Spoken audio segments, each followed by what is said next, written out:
تم العثور على شخص في عقده السابع جثة هامدة داخل شقته المتواجدة بحي أموني بمدينة آسفي.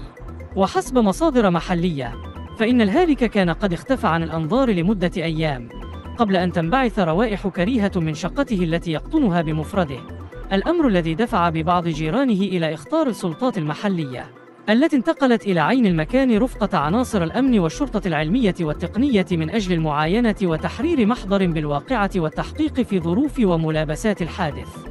هذا وجرى نقل جثة الهالك بواسطة سيارة نقل الأموات إلى مستودع حفظ الجثث التابع لمستشفى محمد الخامس بآسفي بناء على تعليمات النيابة العامة المختصة من أجل إخضاعها للتشريح الطبي قصد معرفة الأسباب الحقيقية التي أودت بحياة الهالك البالغ من العمر 76 عاماً.